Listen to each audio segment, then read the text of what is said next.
Coming up here on the Braves Sports Network on this Monday night, it's the season finale of the Cedric Thomas Show right here on the Braves Sports Radio Network. Coming up, we will recap the Jackson State game. Man, oh man, oh man. That's all you can say. We'll recap that action, and we'll look ahead to the offseason. A lot to talk about, a lot to bounce things off of. Got to figure things out. And the man on the screen right there, Cedric Thomas, has all the answers. We'll talk all about it, break down Jackson State, recruiting a lot in the hopper. So we'll take a 30-second timeout. The Cedric Thomas Show will start after this on the Braves Sports Radio Network. Hello, I'm Cece. Founded in 1920, the Southwestern Athletic Conference has produced some of the most iconic names in sports. Alabama A&M, Alabama State, Alcorn State, Bethune-Cookman, Florida A&M, Grambling State, Jackson State, Mississippi Valley State, Prairie View A&M, Southern, Texas Southern, and the University of Arkansas Pine Bluff have united to embark on a new era of greatness. The Southwestern Athletic Conference, building champions for life. We are live here. I'm Charles Edmond, Braves head football coach Cedric Thomas, our producer Cedric Tillman, and Jamario Brooks. The Cedric Thomas Show, the season finale, right here. I'm coming to you from my home. Cedric Thomas, as you can see, is there to our right. Give us a call. We'll talk Braves football, 601-877-6595. You can text a question, 601-301-2611. And on X, Tall Man Radio. We're also on YouTube, Braves Sports Network. Coming up, it was a picture-perfect day for football at Jack Spanks Marino Castle Stadium. Purple out, senior day, you name it, we had it, packed house. Everything you could want, ladies and gentlemen. But the score, man, we'll talk about it. And we'll take your calls, your text, and we'll look ahead to the offseason, what we can expect. The seniors playing their final game as a Brave, and we'll see what the recruiting trail looks like. It's off and running as we get ready for the 2025 season. So we'll take a time out here. We've got a lot of text and questions. We'll get the Jackson State game, get Coach Thomas's thoughts, and a lot of folks have questions. Coach Thomas has the answers. We'll get to it after this timeout here on the Braves Sports Network.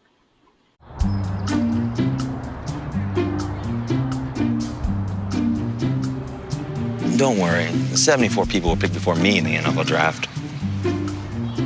To fight childhood obesity, United Way and the NFL are helping kids play at least 60 minutes a day. Okay, time for the team obstacle course. Yay! What this place needs is more healthy kids. To get involved or donate, go to unitedway.org/play60. Now I get it. 149-34973, 601-446-3267. Get ready to stand out with exquisite designs and first-class sports apparel. A proud sponsor of WPRL 91.7 FM and Alcorn Braves football.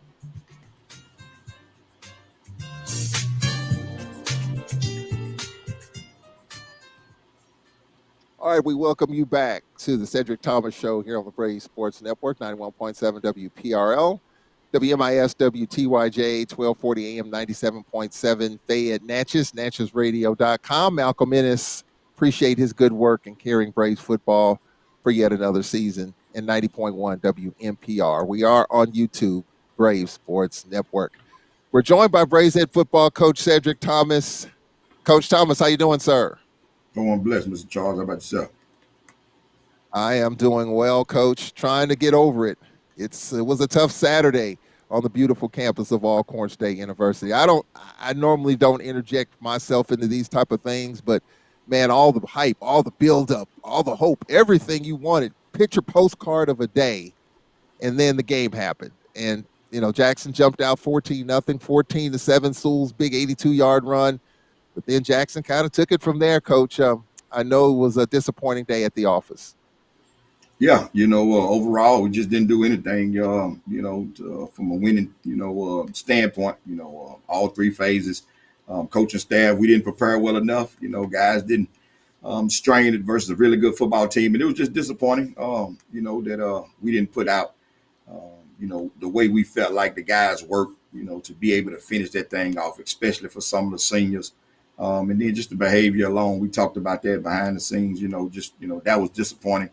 that some of those guys performed as such and couldn't finish it off. But, that one game and those 2 or 3 hours won't define those guys for what they've done for this institution and will continue to do. And so we got to look at it, assess it for what it is, and also make sure we don't put ourselves in that situation again. But overall, it was collective effort for that outcome to be as such. And, kudos to Jackson. It's the reason why they're playing on that side for it. And they did a really good job of making sure, that score was like it was also.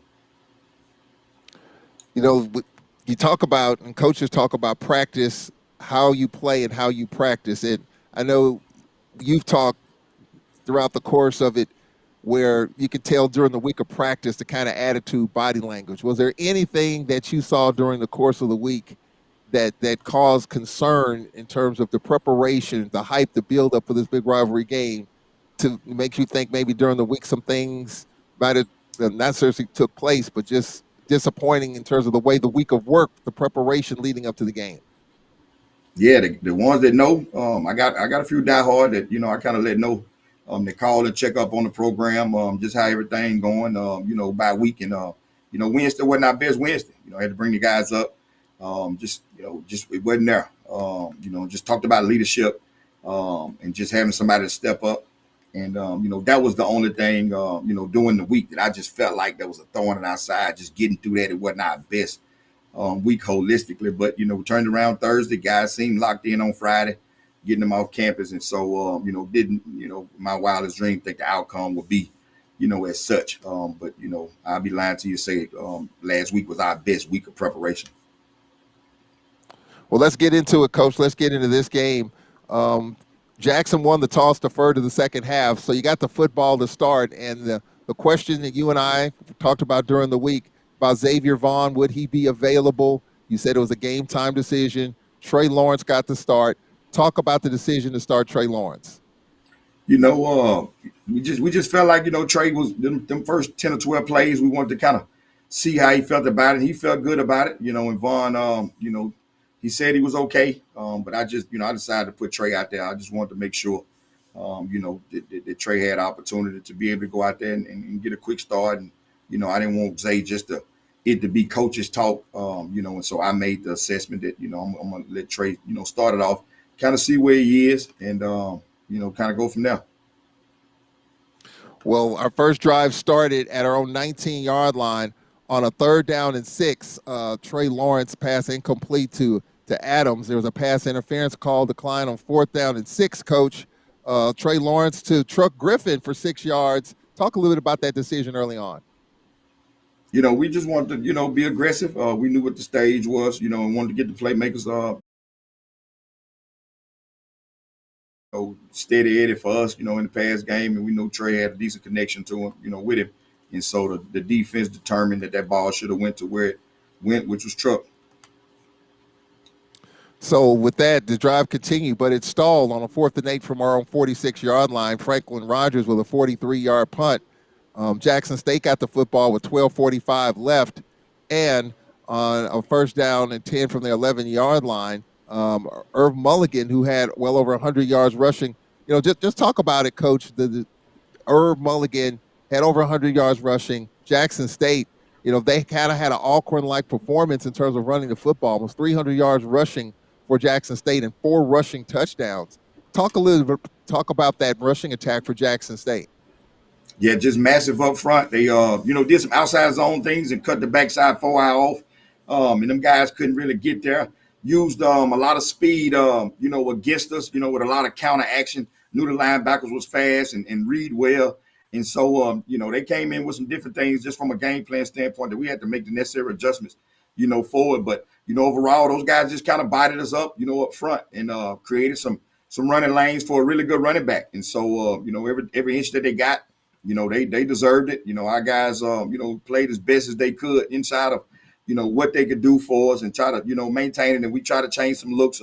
But they just seem, to always have our answer just in the run game.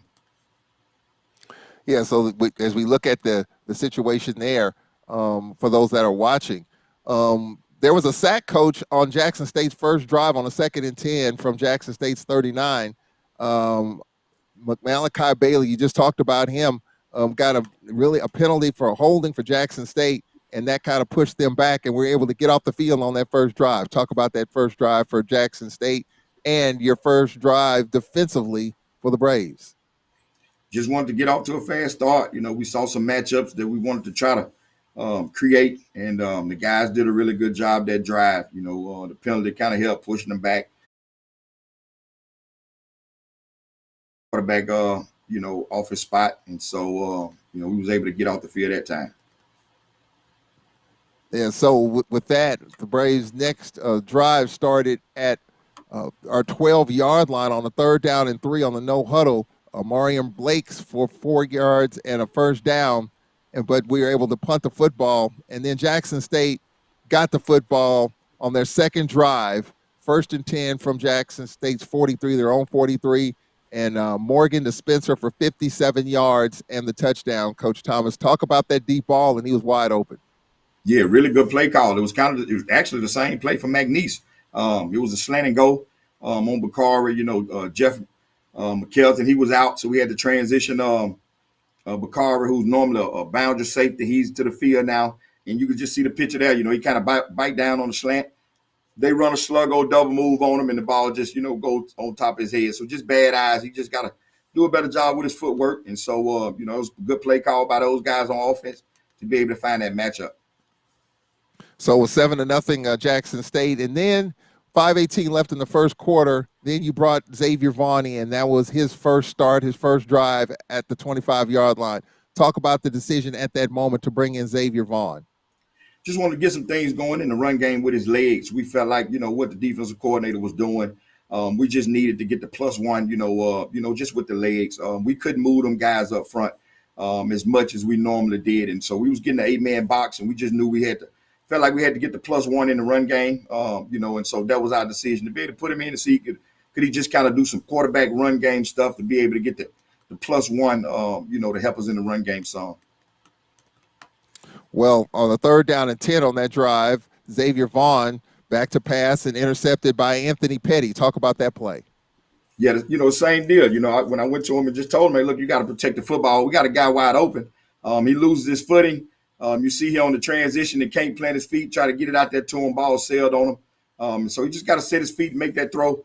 Good play call. We just didn't execute it, and that was just kind of sums up the day, just with that turnover and just the consistency of misexecution, from the guys. And, like I said, I got to continue to take my hat off to that Jackson defense and special teams. And overall, it's a good football team. And when you're playing good against good teams, they'll force you to make, certain mistakes.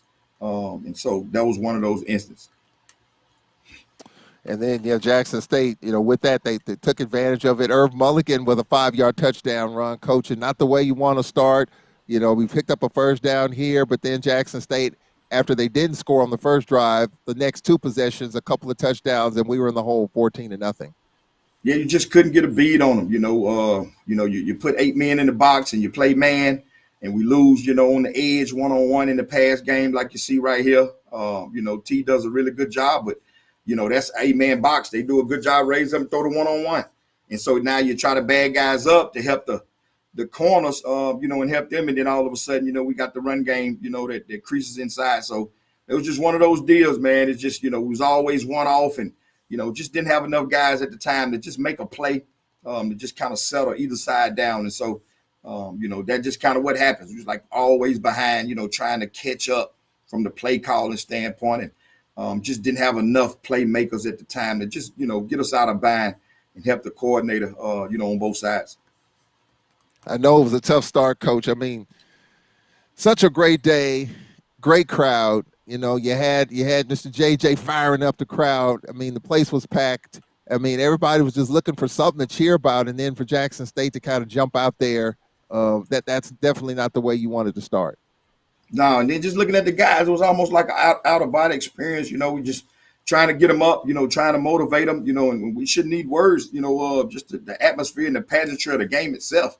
But it was just like that dull look, in the guys', eyes during the process. And so we're just trying to generate something. And what happens, doing that, you kind of press as a coordinator. You try to just, force the issue with blitz and try to speed them up. And then they crease you on a big play. And then you kind of settle back and say, well, look, let's just bleed it out.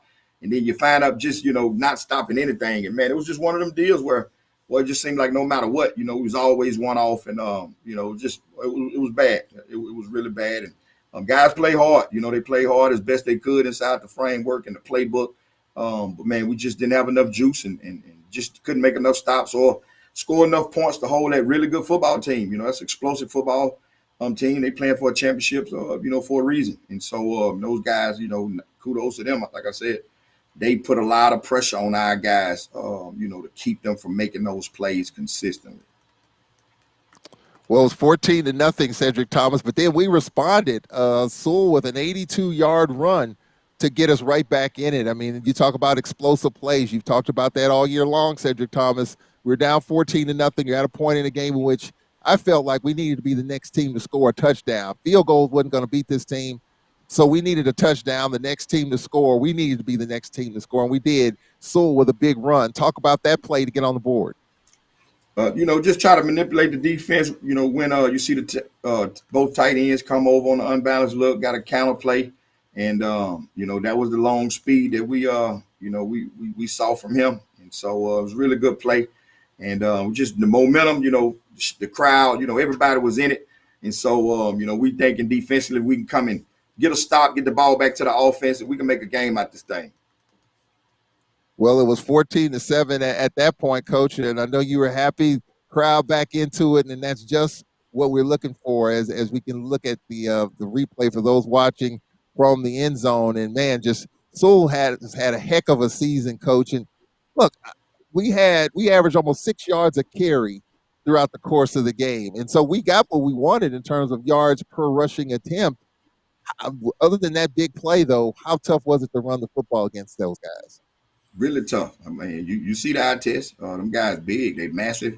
Got some really big guys inside and got some really physical running backs that and a lot of times it ain't the O-line that's just saying, we're not trying to block. A lot of times, that D-line in this one instance, it was just hard to move them. So you had to do like what Coach did then on an unbalanced look, and try to change some things up, get some numbers. But then, they get paid too. So they make necessary adjustments. And so it's just a cat and mouse of just trying to, make plays and carve, out, things offensively so you can have just give yourself opportunity, put the guys in the best position to be successful. But I thought, coming after this defensively, we didn't get a stop. We didn't get out on the field and get an offense opportunity to get that ball right back like they normally do. And then that thing the floodgates just open. Well, it was 14-7 at the end of the first quarter, but then Jackson State responded in the second quarter with 11:40 left. Irv Mulligan's 7-yard run that capped off a 72-yard drive. So, Coach, we kind of had him backed up a little bit, but a 72-yard drive and 11 plays taking up 456. How was Jackson State able to respond?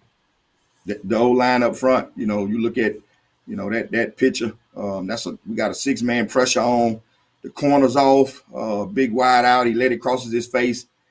Get the ball down to the 20. We get a loaded box down there. Corner don't have any help.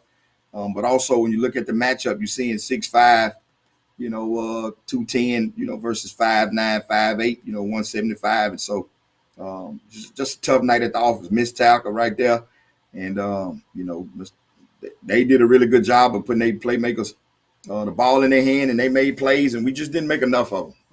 We just didn't make enough plays and on that drive to get the ball back to the offense. But overall, we just didn't make enough to match the intensity of what Jackson did. Well, they responded. It was 21-7, and then they added a field goal to make it 24-7, and a couple of field goals to make it 27-7. Coach, they got some late points, a turnover late. We had a turnover late in the first half that gave them field position to get some late points. And I just felt like whatever air that was left in the balloon after that. I mean, yes, 24-7, and you see in football, 24-7, you come back from that. But you give up a late, it's a lot of football left when it's 24-7. You get a touchdown, whatever, you get back in it. But that late field goal, 27-7, that's when I kind of felt like the hill was really going to be tough to climb. After we did a really good job from a game management to get the ball back, with that time and had a decent return. And, Omar Mario just got a ball security. He got to hold on to that football. And at least worst come to worst, we keep it, at 24 like you talked about. But instead, we put the ball on the turf and defense go out, bow their back, and give up 3. But like you said, that was just a gut punch going into the half because if worst come to worst, it's 24-7 and not that extra 3 points that's just dangling over our head. You talked about it at halftime, just and what people have been saying the last 48 hours, just where was the energy? I mean, this was one of those, this Alcorn Jackson State. And look, I mean, I work at Alcorn, I do the games, and there's a lot more Alcornites that know about this rivalry a lot more than me. And so you would think, and we have played so many of these games for Jackson State, and the energy, the synergy, the enthusiasm, the intensity, it just was. I hate to say it, it just wasn't there. And I'm just trying to. I guess I'm still trying to wrap my brain around it. I was talking to an alum yesterday, and they finally got it off their chest. It was kind of confusing because we won 2 in a row. Okay, our defense had been kind of bowing up a little bit. Jackson State's averaging 30 a game. They were without 7 players. They had half the average against Alabama State's got a really good defense, but still they were able to get it done. And just the scene and pageantry and all of that is just, it's tough. I know it's head scratching for a lot of people, and I know it was head scratching for you. Yeah, I mean, just the juice itself. When coaches gotta, shouldn't have to get you up for that one, and that was our whole saying, to the guys, and just trying to motivate them, about, just from a pride standpoint and just playing hard and playing tough. But you also got to play this game with emotions. And, we just didn't play with them. And so, it's just one of them deals. I talked to some of the guys, just about it, but also just the body language itself. It didn't reek enthusiasm for whatever reason, like it has been, in the past. And we had opportunity to be undefeated at home. And shout out to that team. But, that team, it wasn't that just bottled us in to the point where it just wasn't no enthusiasm, whatsoever. And so, it was just one of them deals. 48 hours later, and I know you like to kind of play things back in your mind. You talked about that Texas Southern loss last year, how it would stick with you. Have you been able to kind of put the finger on it in terms of why the enthusiasm wasn't there? Where did it disappear? I mean, we talked about Wednesday's practice, and you thought Thursday was back. What about Friday night? You stayed off campus. Saturday, just the ride on campus, the big crowd, and trying to get on campus and all that. Yeah. I mean, did from maybe Thursday to Saturday, did you see something that caused concern for you? You talk about body language. I'm a believer in that. Some people think I'm crazy for that, but I'm a believer in it. Did you see something even within the last 36 hours leading up to Saturday? Nothing whatsoever. None whatsoever. Even from the locker room, it was status quo, from a business-like mentality. They was in their same routine. It was nothing that I seen that would have warranted me to think we're going to go out here and not play, with maximum intensity, looking for the cameras and partying like we normally do.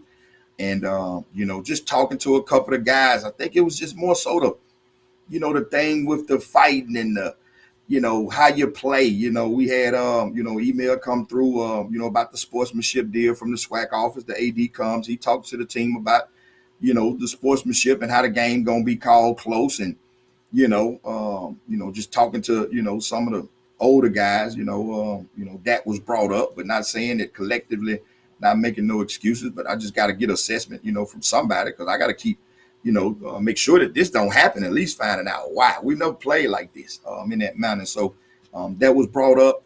But then just overall, it just, we didn't maximize, the setting, and we didn't step up and challenge or play with the enthusiasm I felt like we should. And so I'm still, pondering right now. Mr. Charles, ain't a whole lot of sleep going on, but we gotta move on, and it's a learning experience. But I also got to get the information from the guys to be able to give me some feedback, just from it. So I just kind of been talking to them off and on, just about it. But eventually, like I said, you gotta move on. That's one of those life lessons, and so we'll be better from it. But we definitely, left a bad taste in everybody's mouth because that product went to no one's liking. Cedric Bush, who does the home games with me and has done a number of games with me, played at Alcorn, and he knows all about the Alcorn-Jackson State rivalry. And I said, well, what do you think that locker room's going to be like when it's 27-7? And he said back in the old days, there would have been some helmets thrown across the locker room. What was the mood in the locker room at halftime?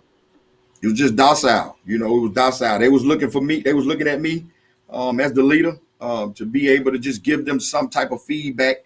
And this team really, just besides Malachi, this team really didn't have a bona fide guy. Hey, bring it in. This what we got to do. Back in the day, it would be coaches get out, player led. And we just don't have that kind of ball club. And so, it was me.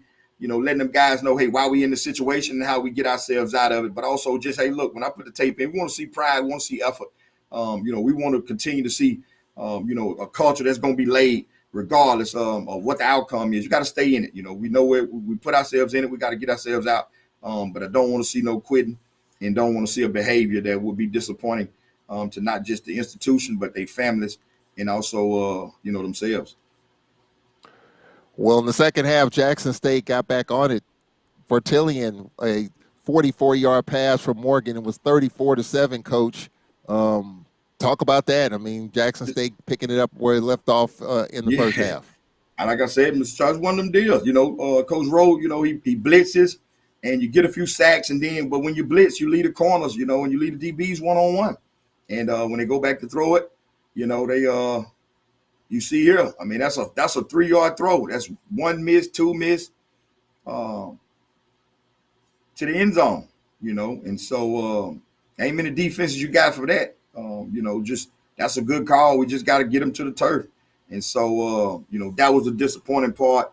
Guys, we didn't make enough plays. And that was just one of the instances right there. You got a 3-yard route that drags underneath and it go 50 yards. And you see bodies, running and trying their best to get it to the turf. So that made it 34-7. Coach, we responded in the third quarter with Kiani's 40-yard field goal. At that point, Coach, I mean, it was 34-7, knowing we needed touchdowns to kind of get back in it. Were you thinking of maybe going, just kind of pressing on and just try to get the ball in the end zone there? Nah, I was thinking more so about Kiani and at least, getting some points, on the board. Just didn't want that thing to get too far out of hand. Just had to get something. I felt like, it was running low, at the time anyway, but just not getting any points. It was just for me, just totally bottomed out.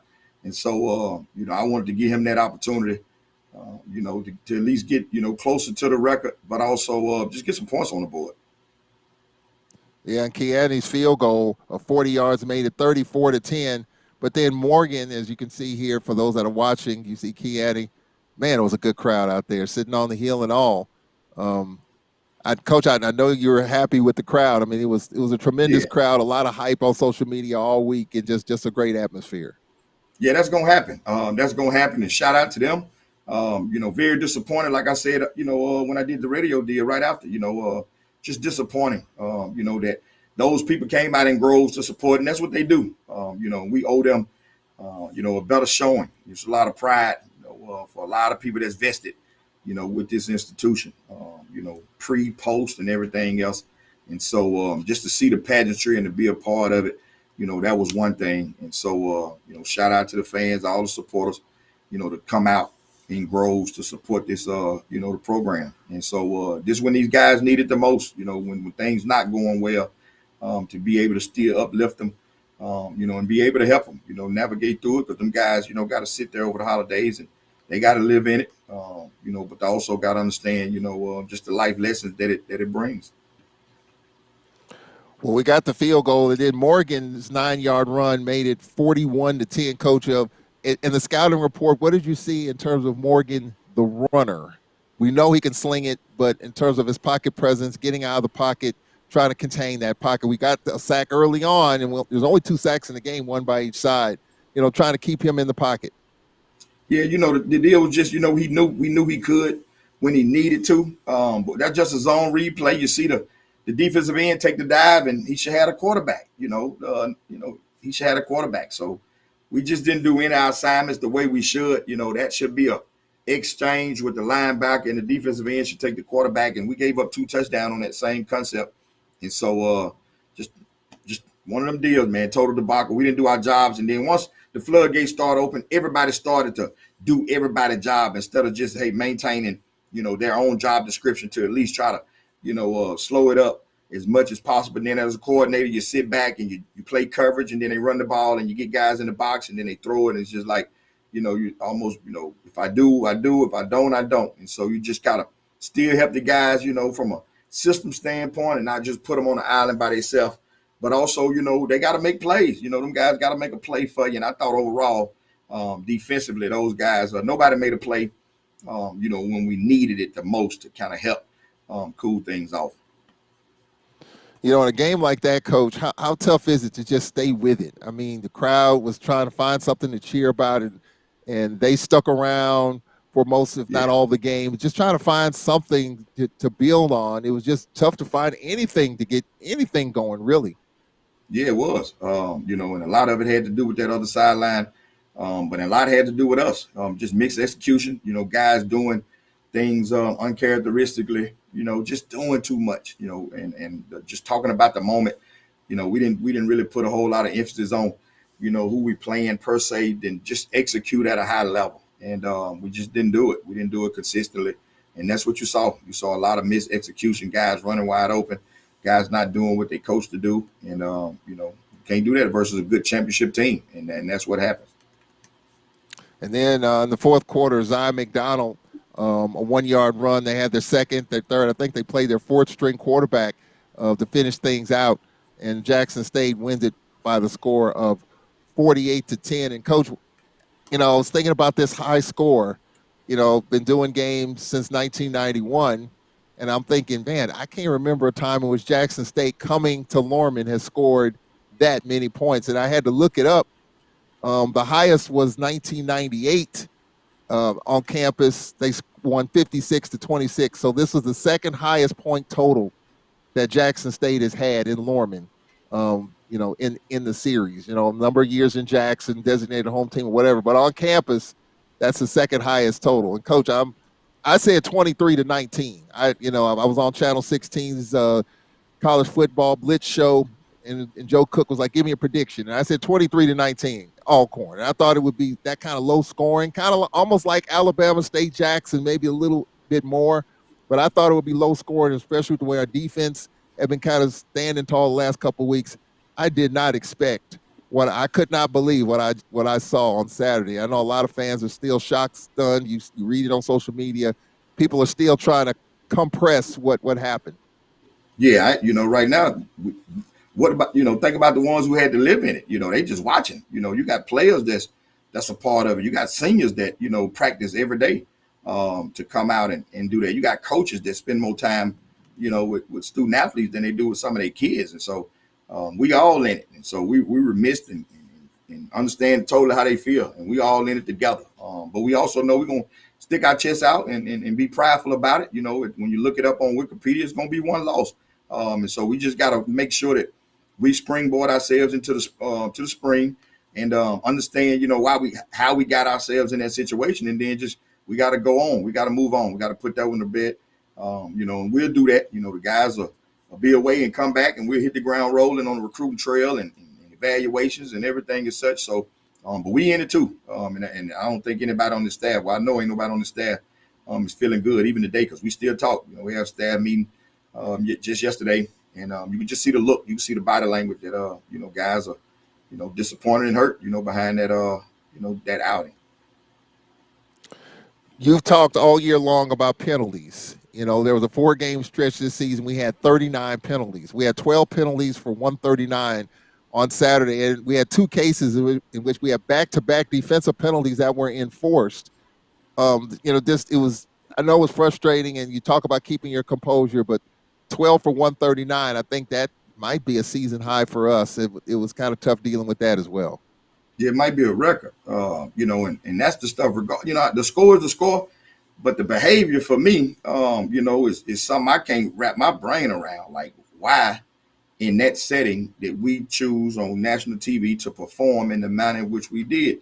And it was the older guys. It was the guys that's kind of been through the ranks, understanding, what's asked of them, and behavior wise, they hadn't done that. And so that's the part that kind of got me scratching my head, and we did it. It wasn't nothing about the refs. It wasn't no cheating. We got what we deserved, just from a penalty standpoint. And so that part is disheartening, because, like I said, that ain't what we teaching. That ain't what we doing. And so we just got to be able to maintain emotional intelligence, in that setting, but also in life, when we go out and when these guys finna, a lot of them won't play no more football. That's going to be it. But they still got to, have those characteristics, just out in life, and with the parents, a lot of them was there, watching. That ain't the foundation that they laid, and all their loved ones. And so, but like I told the guys, you can't let a couple isolated incidents define who you are, because those guys have done a lot of good things for this program. They've done a lot of good things for their teammates. And it was just one of those unfortunate moments. Young adults, including myself, has made mistakes and had opportunities to rectify them. And so that was my thing to them, because, I don't want them guys leaving and just feeling, a sense of, loss because they felt like they let everybody down. We all, had some shortcomings. We just got to, right our wrongs, and we got to learn from it. Well, Malachi Bailey obviously was ejected from the game.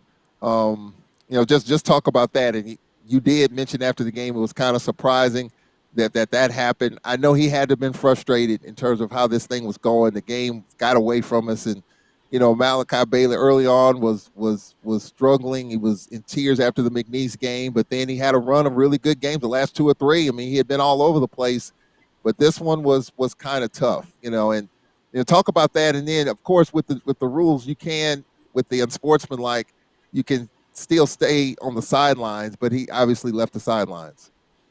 Yeah, love him to death. Just got off the phone with him. Love him to death, man. He's all going through and through.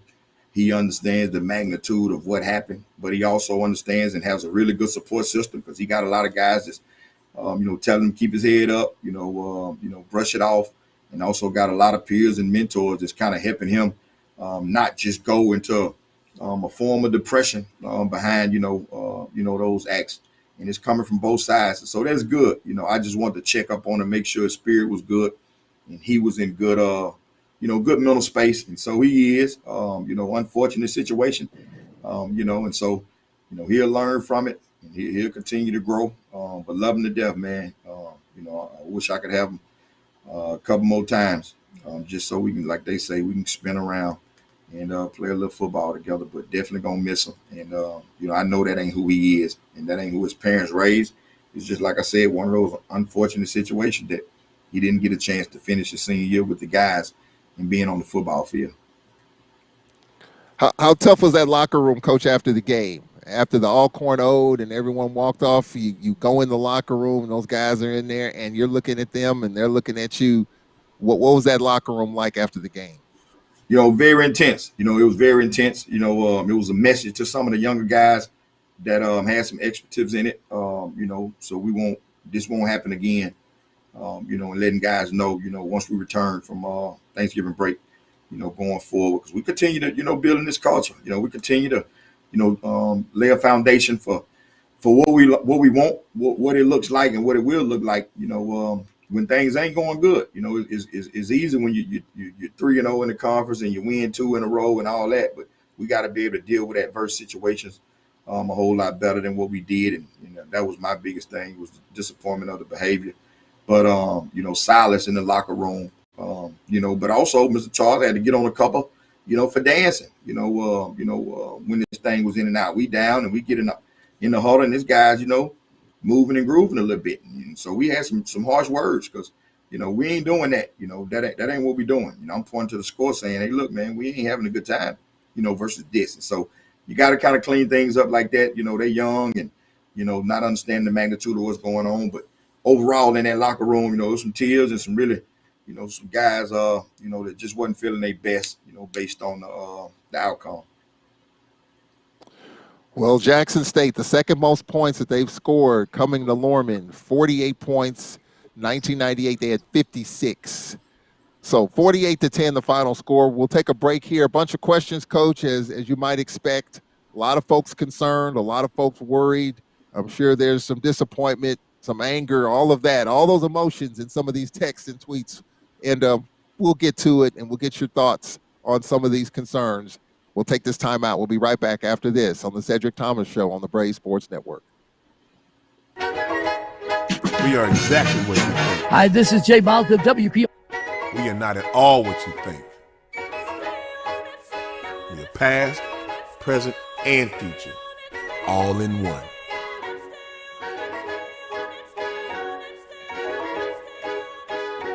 Because the best way to honor our history is to make history.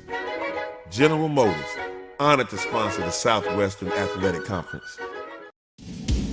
Here at Alcorn, we understand that we share some commonalities with one another. So in some ways, we're already family. Seeing everybody, seeing more people that looked like me and had the same mannerisms as me, it was fantastic. The variety of people here really made me feel at home. When I stepped on campus, it felt like I was supposed to be here. When they say the grass is greener here, they really mean it.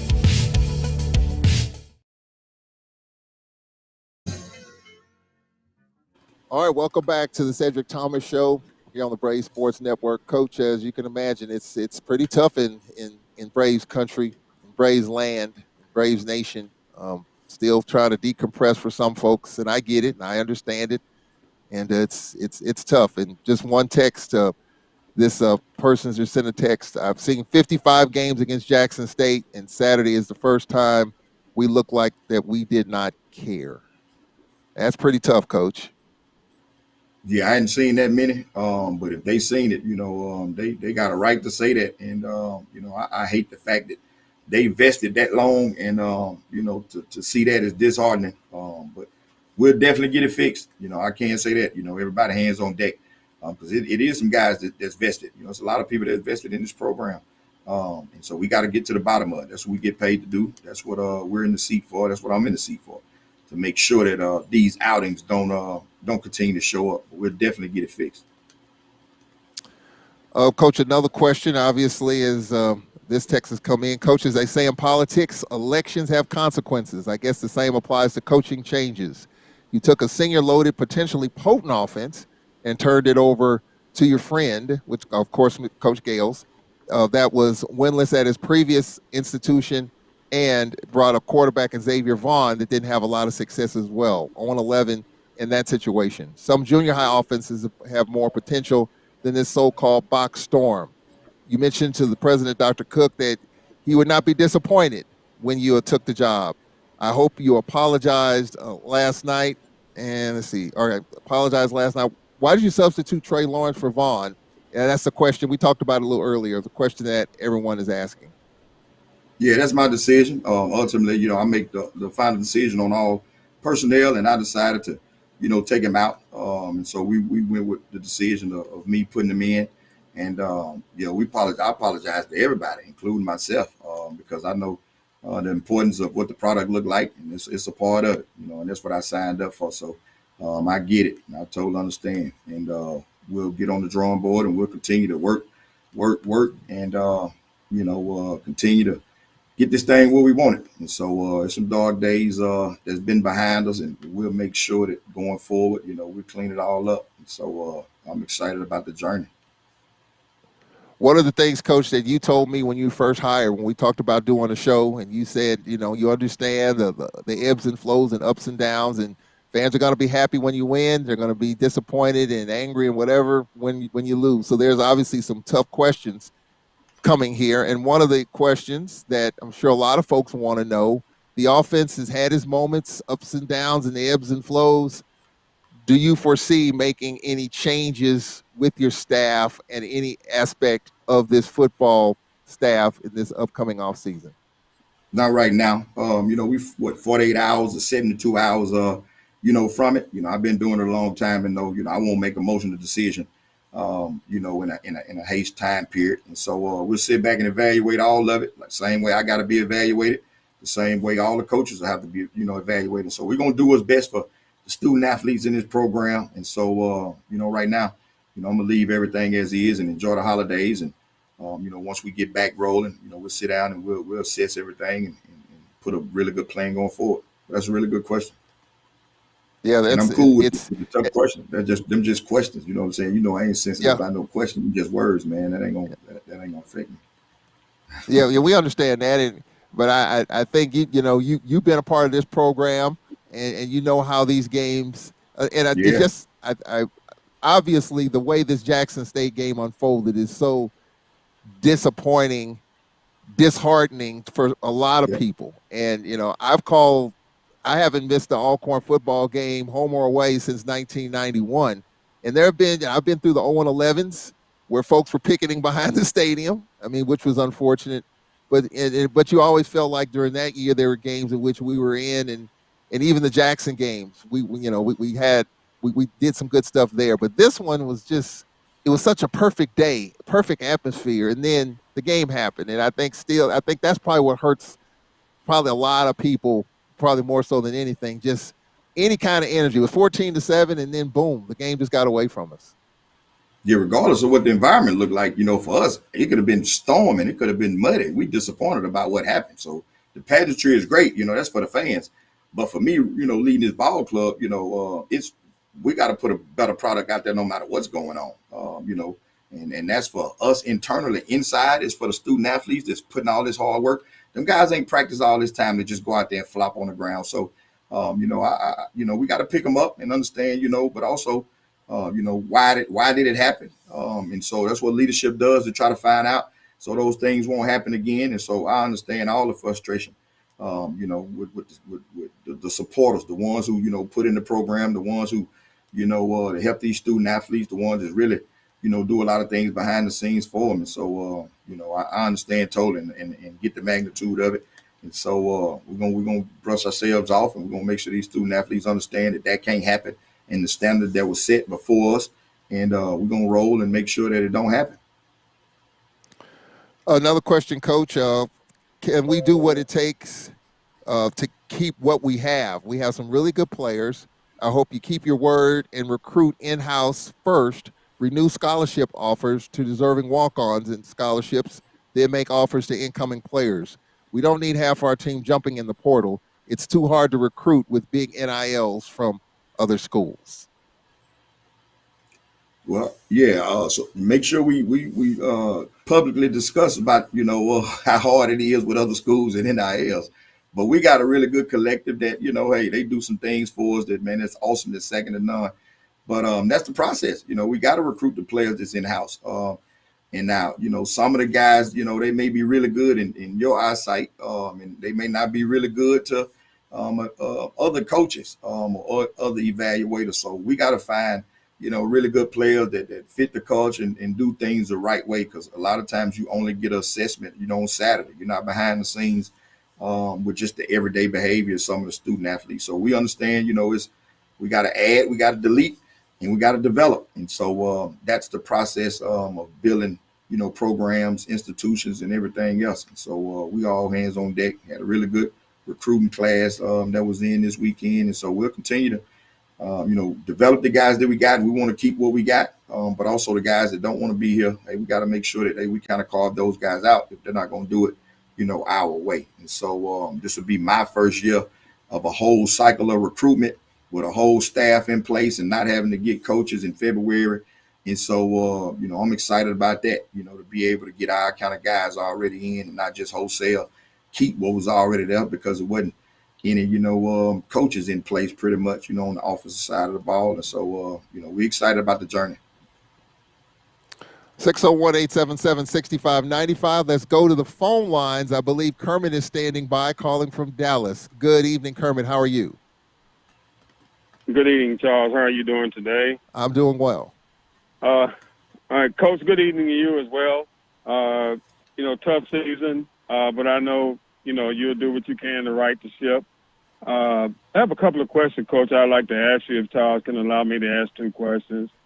The first question, Coach, can you help us understand how is the nominees for the Connolly Award selected? Because having a person play for us one semester and you have people who've labored in your program for 3 or 4 years, it seems a little bit disrespectful to me that those people were not selected for the Connolly Award nominee.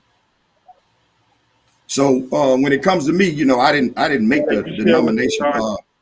It came to me as Xavier Vaughn was nominated for the Connolly Award, and so from then I had to go get a video to actually give it to whomever for the award. So I personally didn't make a nomination, for what it was given to me as such. But also, did you have the same vitriol to Coach when he sent a first-year guy to the SWAC Media Day who hadn't been here but 5 months? We had a transfer wideout who was only here, and they sent him.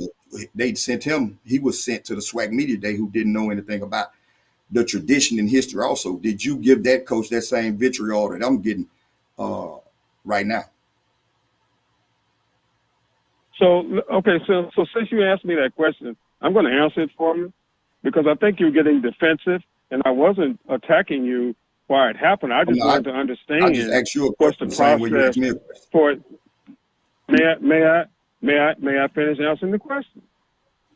So I just wanted to understand what's the process for that being done, so that I will understand and I can carry it to the people that talk about that to say, okay, this is how, we've been told that the award works. Yeah. So no, sir, I did not say anything about someone who goes to the SWAC Media Day.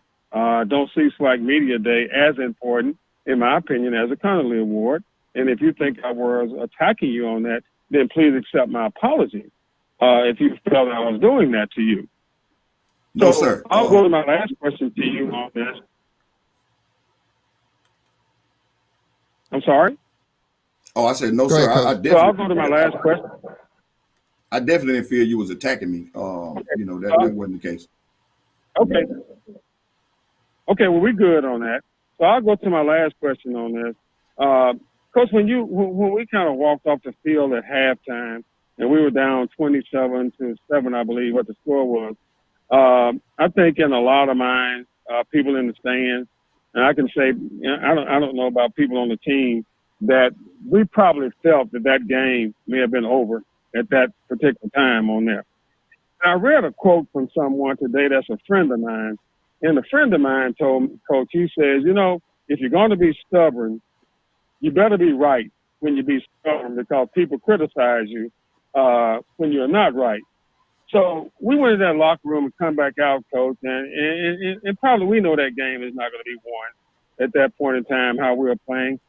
Why didn't we go to Hartsfield and go to Chris so that we can start giving those guys a look for next year to see whether or not they can play under fire as it was in that particular game is what I wanted to know. That's a really good question. The biggest thing for me is safety. I mean, you see, the two quarterbacks we got out there, they running around for their dear life. We've given up more sacks than anybody in the league almost. And so to put them young guys who hadn't had much preparation, during the week, that's unfair. That's setting those guys up for failure. And so, I talked to, Rod, got a really good relationship with him, just kind of letting him know what's going on, in his situation. And so, I wasn't going to put those two young guys out there at a disadvantage, or such a disadvantage, at that time. Okay. All right. And like you said before, Coach, that's your choice to do that. And I appreciate you answering my questions, and good luck on the recruiting trail. Yes, sir. Appreciate it. Thank you. All right. Thank you very much. All right, thank you. Thank you very much, Kermit, for the call. And that brings up another question, Coach, about the quarterback room for next year. Who is going to be our quarterback? Chris Martin, obviously, I saw a post. He's entering the transfer portal. Right now, how's that quarterback room going to look? We got, Trey still, he's returning, and Rod, so far, is in. And those two guys that, been around, this will be their second time, going through the system. I think that'll be huge, not being able to get everything crammed in at the last minute, so we'll have those two guys at least, if barring that, they get in the portal. But right now, seems like those guys are all in. And then we got to go replace the scholarship in which Chris, is vacating. We appreciate, him, his parents and everybody, coming here and letting him be a part, of the program. And so we're gonna have to sign, two. But those two guys, we feel good about, in the program. And so I think, just with those two guys alone, having a second spring to be able to go through in the system, should put them, light years ahead. Well, Coach, from the X line, Fear sends a tweet on X. What will be the top priority as far as recruiting? DBs, right off, we're losing, about 60 scholarship DBs. So we got to get bigger. You look at the matchup on the edge, everybody's seeing the same thing. I told the guys the litmus is that ball club we just played. Besides the two plays or the 2 or 3 plays versus Southern Alabama State, Mr. Charles, we right there in it, with the guys that we got. But when you look at that championship ball club over there, that ball club way bigger, physically imposing. And so we gotta get big on the back end. We got to get longer and get a little more length. So that's primary, and then always defense and offensive line. You can't get enough, of those guys. You gotta, Devin Dawson lost, left after the spring, and that was a hole to fill. I thought Steve did a good job with the Terrence Ellis, transition. But we got to get O-line, D-lineman always. But right now we got to get a lot of DBs, in here at mid-year to take up for the 5 or 6 DBs that we're leaving. So we're losing. One of the conversations that you and I had last week was, in speaking of recruiting, a game like this, Alcorn, Jackson State, your rivalry games. And, old school folks would say that a rivalry game like this would have an impact on recruiting. You win, it helps. If you don't, it hurts. And so I've heard that. And you and I talked about that last week. And, we beat Jackson last year. So part one, in terms of recruiting last year, the win over Jackson, did that help you as far as recruiting? And then this year, you talk about Grambling, we won, Southern we lost, Valley we won, and obviously Jackson State are big rivals, 2-2. But a game like what we saw Saturday against Jackson, do you think that it could hurt recruiting because of the lopsided nature of it? And in your mind, do these rivalry games impact recruiting, especially in state? No, not like it did back in the day. We beat Jackson last year, and we had a kid leave here to go to Jackson, and we beat him. Rob McDaniel, really good player, and he playing for Jackson, and we beat them. So that winning didn't do anything. What does is he can go get an off-campus, apartment, and get some things that we can't offer here. And so it's going to be the same way here. We had a lot of good junior college kids and some transfers to commit that we got to maintain. But we just got to get our kind of guys. We got to get the guys that want to be in here, that know what Alcorn it is. And so, it was so festive. A lot of the tailgating and a lot of the parents, was just, hey, this family, feels home. A lot of the guys from the city, don't want to be in the fast city. And so we just got to find our culture fixtures, to come in and be our kind of guys inside the program. But to say, we lost or got recruits because of the rivalry, I'd be remiss to say, that was the case. So, we got to be able to just maintain, the guys that we got. And then we got to go out and get really good guys, to help us turn this program around, to be able to maintain that level of championship, pedigree and get back to that, dominating football, with the student athletes from that standpoint.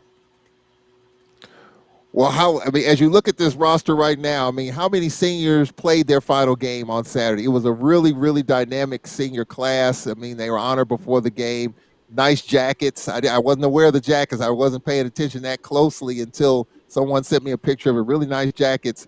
But just how many seniors played their final game Saturday? Quite a bit. I can go through the names of them, man, and we're going to miss, every last one of them near and dear.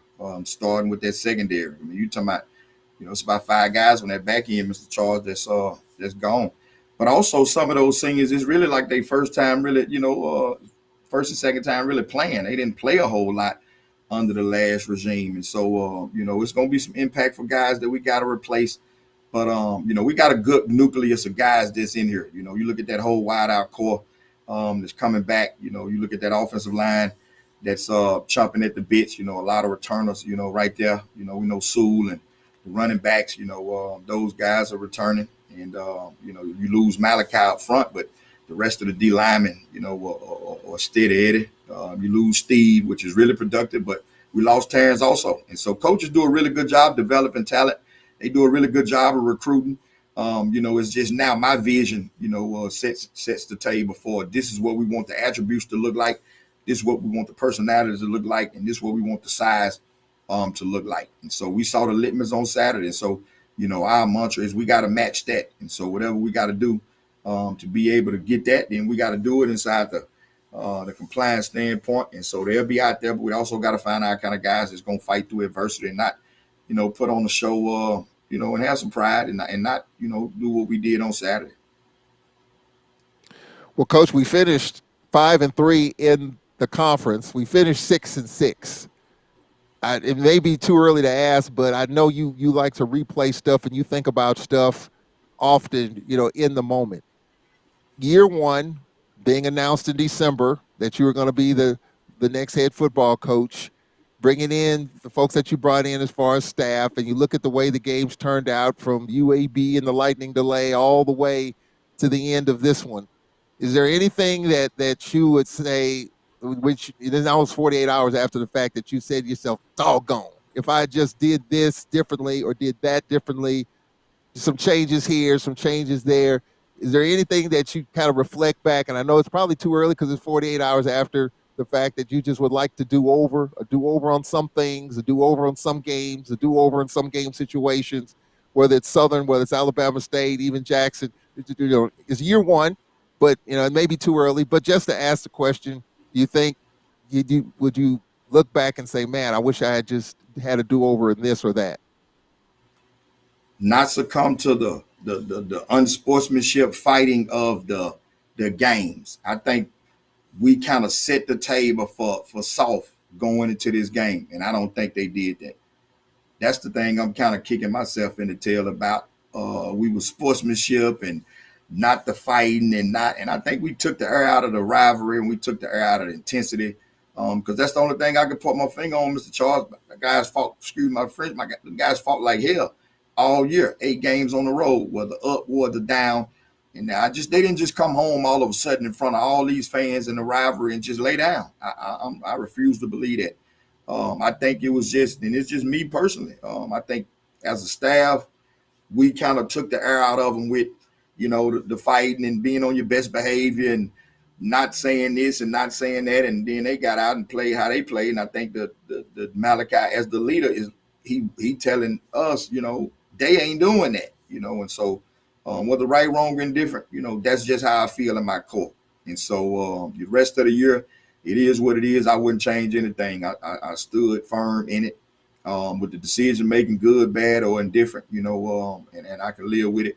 But that's the only thing about that one, and so, that's my deal. And so overall, just talking to the nation, my thing is, I don't have thick skin. I ain't sensitive at all about none of it, Mr. Charles. But one thing I'm not going to be labeled as, and I'm going to stand on the table for, is my reputation of doing anything to these kids. I don't owe these kids anything to be doing anything bad to them. I'm going to always be a servant for these young brothers. So when it comes up, whether it get to me, gossip or whatever, that I'm mistreating these young brothers, then whomever it is, come see me. Let's sit down and let's partake in a discussion, because I got to where I am by doing right by these brothers. Yeah, the plays may not be good. You can say what you want about the play call and special team and penalties. But one thing that I'm going to fight tooth and nail for is my reputation about doing right by these kids. And so I love Malachi to death. He's been to everything for us. Any awards that I got to nominate him or guys that's doing it the right way. But what I'm not going to do is mistreat other people's kids. I go do something else, Mr. Charles, before I do that. And so we didn't do a good job with X and O's. I didn't do a good job motivating them, but I didn't mistreat them, and I won't mistreat them. And we're going to get this thing turned around, but I just want the whole nation to understand that. And if so, just come see me. We can sit down and partake in the conversation, like adults. But that's one thing, I got to stay firm on, because that's how I got to where I am. Well, the one thing you did say after the game is that you took accountability for all the whatever happened during the course of the game. I mean, it started with you, and you kind of, and even Cedric Bush, who's an Alcorn True and Blue, played football at Alcorn. You said it after the game. It starts with you and you took accountability for it. So to fix things, it starts with kind of looking yourself in the mirror, and you started with that in the post game. And it ain't coach talk. I understand. Besides the kids, my thing, man, we disappointed, the fans. These people support us. When you look up and see familiar faces that's in Houston taking their hard-earned money to come watch these guys and support them, that's the tears internally for me. I can't hang out, after a performance like that. But I also got to sit back and self-reflect to see why did it happen at that time. I understand the adverse situations. We're gonna go through those, but we still got to process the information to figure out, why did it happen, so we can make sure and we can rectify it, so it don't happen again. And so, we're gonna roll our sleeves up. We're gonna work our tails off, and we're gonna get this thing, and our fruits of the labor gonna come true, and we're gonna make this thing right. But it does start with me, and I definitely will get it fixed. And it ain't a wholesale change to all of it. You're talking about on the outside, 2 or 3 plays here or there, Southern Alabama State, we right there in it. And in the Jackson game, I get them that. They deserve it. They mauled us over. I didn't do a good enough job preparing them. So we ain't off much. We just got to, go back to, the discipline part. We got to be disciplined. I think they got to understand, as well as the coaches also, that, the little things mean something. And so that starts when we get back. And we got to create that culture inside the building that, doing things the right way, consistently on and off the field, it means something. And so, this one hurts. It definitely hurts. Well, what would you tell Braves fans, Coach? Because, a game like Saturday is going to linger all year. It's going to be talked about the whole offseason. It's going to be a lot of back and forth on social media. It was this time last week. It's going to happen in the offseason. It's going to continue in the spring. It's going to continue in the summer. And then we kick off another season with Media Day. What would you tell Braves fans? What would you like to say to Braves fans in terms of quieting things down a little bit and assuring the fans that, hey, I got this. We're going to be better from it? I ain't gonna tell them. I done told them what I had to tell them. I'm through talking. We just gonna work. I already told the guys after the game. That's gonna be our mantra this spring. Just shut up and work. It's too much talking. We just gotta work. We just gotta work. And so won't be a whole lot of talking coming out of Braves camp. For us. It's a lot of foxhole rolling our sleeves up. One's gonna say what they gonna say. I don't have time to sit here and sit here and defend, decisions back and forth. My job is to lead this program to make sure these young brothers doing what they're supposed to do on and off the field. But we just got to put our head down and work. And, once they see what we're doing and they see the difference, the ones going to say what they got to say, that's fine. But the ones that know and embedded in this program are going to continue to develop these young brothers. But it's our job to just go to work and put a good product out there to put ourselves in position to where this don't happen what happened on Saturday, and we bring back that championship way to a place that's near and dear that should be up there with the greats. And so that's what we're going to do. Just shut up and work. Well, what's the schedule like, Coach? It's Thanksgiving break, and I know you'll enjoy your holiday a little bit, but after Thanksgiving, on the back end of it, the rest of this month, what's the recruiting calendar like? What's up next for your staff? So guys are hit some high school games being played, all around, and starting Friday. So we'll hit some high school games up. We'll get back in and hit the junior colleges and mid-year recruiting trail to be able to get these guys in here. Had a lot of commits, this weekend, but also get guys in for this weekend. The following weekend, once we get back, we'll set those up for the junior college guys and the high school guys and the early enrollee. And so, but once we get back, it's assessing what we got in-house, letting those guys from evaluation standpoint, doing their personal evaluations and, making some hard decisions on retention of players and guys' future, which we got some guys that we feel like got a really bright future, in the program. And so, we'll do that, clean up all the, the playbooks and get all the football things out the way. But we'll hit the recruiting trail all the way up until Christmas break. I know you hope that the transfer portal, you hope that players don't transfer out. We've already, there's been an announcement already. One of our quarterbacks, Martin, is in the portal. What's the speech to those players that are kind of on the fence that are looking to do that and trying to, talk them out of it, trying to stick and stay with this plan and this process? with some, Mr. Charles, you got to let go. I just took over in January, and I did my job by, keeping everybody status quo. I didn't, deduct any money from anybody coming in. I felt like it was my obligation to let everything be as is. But a lot of those guys I didn't recruit. A lot of those guys was already here, and so I was forced, not just forced, but I didn't want to just come in and just wreck shop. And so some will have to leave. Some future just won't be to my liking. Just far as in the system. But it is some guys that, I'm gonna be down on bending knees that I ain't letting, try my best not to let go. And so we're gonna have some of those conversations. But the core guys we got returning that, once we solidify that through moms and dads, that them guys, will be here. I think we got a really good nucleus that we can come in and just continue to build on. And so that's the line of communication. All the guys, won't stay. All of them won't leave, but it's got to be some hard decision that we got to let some guys go. I did my part, like I said, by allowing them to stay. But, I got to make sure that I put the best roster, out going forward with the guys that I know from assessment and evaluation that I feel going to, give us opportunity to not feel like this and to win a SWAC championship. That's the ultimate goal. One of the key guys going into media day, we talked about Crowley at Grambling, but then for us, a lot of people were talking about Mako. And of course, he started the season and, he's using a Wildcat, using a slot. Any conversations about that? I mean, any information on that as far as talking to him and in that situation there as far as Tyler Macon's concerned? Because we've seen what he can do, 75-yard run and all that. What does that look like? Or anything you can talk about with that? Far as what we discussing? Talking about him going to the SWAC media day, or what? Just as far as some people feel like is Mako gonna stay? Is it still too early to kind of even talk about that? Oh yeah, I don't know. He didn't mention to me that he was leaving, and so I trust his decision making, whatever it may be. We support him. We would love for him to be in the program. We know what he can do just from a dynamic standpoint. And just a good person, overall. And so, but like I said, some of the guys, you got to do what's best for them and their families.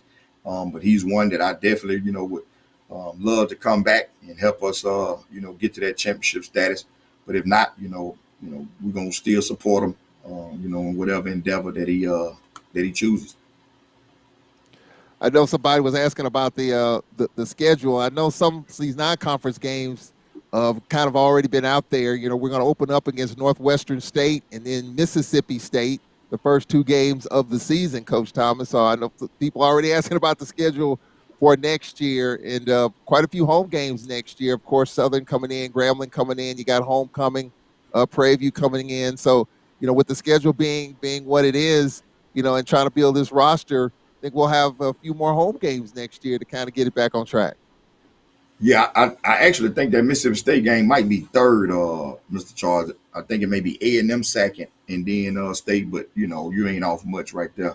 But anytime we can be at home, man. I mean, that's what we want. That 8-game road deal, boy, that was tough. You don't really feel it until right there at the end. And so, anytime we can get at the crib and do a really good job of just letting our fans see us sleeping in the bed and getting out and putting on a really good product, that's kind of what you want. And so I hadn't really seen it much, but I definitely get a chance to look at it. But right now we just got to bang out these recruits, man. Make sure the guys academically finish strong in the classroom, and continue to build this roster the way we want it. I know you're in the office right now as we speak at 7:12 Central Standard Time. What's going to be the next couple of days, guys? Kind of everybody, your staff, kind of heading home for the holidays and just picking it up after that. Yeah, and so I go in and get all the data from the offense, get all the data from the defense and special team, just from an analytics standpoint. So when them guys come back and I have my one-on-one meeting with them, I can share pros and cons, dislikes, likes, things we need to throw out, things we need to get better at. Just from the same way the players got to get their evaluation, coaches got to get the exact same.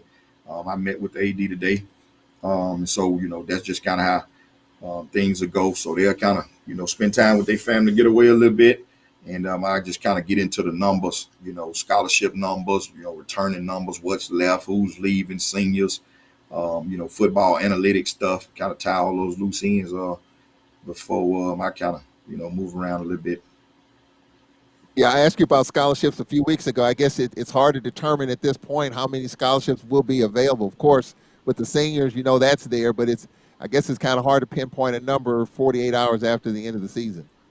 Yeah, it's different now too, Mr. Charles, because you got so many COVID grad school guys and they ain't on a full scholarship. They gonna have because they only here for a semester, and so that was kind of different, as it has been before. Normally the one was just the one regardless, but you got guys that's through with undergrad that's actually in grad school, and so once they get done, it's just 0.5 right there. So you gotta maneuver those numbers, from that standpoint. And so it's not a direct science, but our compliance, staff and AD Robinson do a really good job of making sure, we're abreast of what the numbers look like and, assisting us to be able to get the guys that we got to get in and squeezing blood out of turnip, as the old folks say. Ladies and gentlemen, that's Braves head football coach Cedric Thomas as we put a capper on the 2024 season. Coach Thomas, this is a tough one tonight, Coach. There's no doubt about it.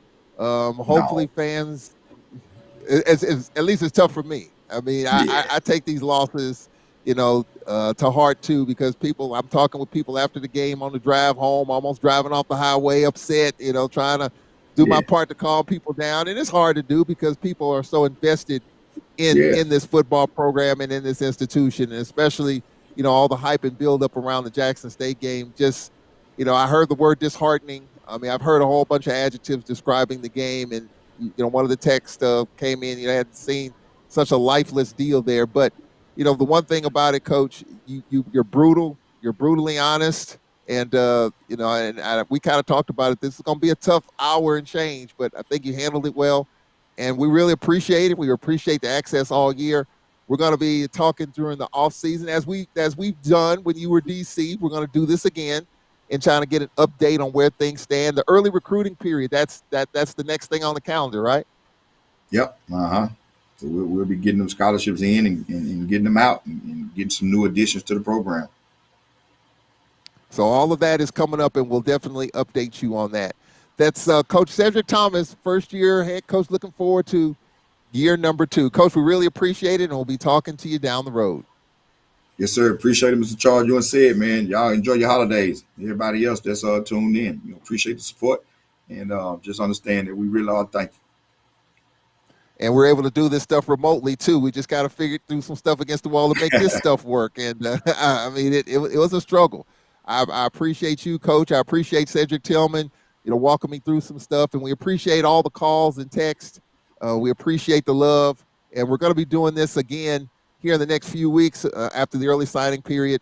And you talked about AD Robinson. That's coming up too in the next couple of weeks. He wants to do another show, and we're probably going to do a couple of hours with that. So a lot of questions of game day and all of that. It's a great crowd, wonderful support.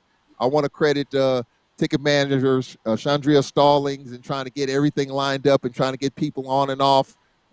There's some things to deal with, but she will get that stuff worked out, and I really appreciate her. I told her that Saturday. The system that she had in place is different. You had the new parking stuff that was out there, the new parking rules and regulations and how to deal with that. So I think she did a really good job. Appreciate her good work. Appreciate all the game day operations folks. Appreciate LaToya Williams. Appreciate everybody. Appreciate Emmanuel Barnes and company. Coach Thomas, we appreciate you. We'll be talking to you down the road. Yes, sir. That'll do it for the Cedric Thomas program for the 2024 season. Again, we'll have different shows as we go through the recruiting process, and we'll let you know how all of that turns out. For our producers, our great producers on the video side, Cedric Tillman, thank you very much. Jamario Brooks, thank you very much. Cedric Bush, thank you very much. Emmanuel Barnes, thank you very much. Always a pleasure. Always a pleasure, ladies and gentlemen. We'll be talking to you down the road here on the Braves Sports Radio Network. I'm Charles Edmond. It's been fun. So long.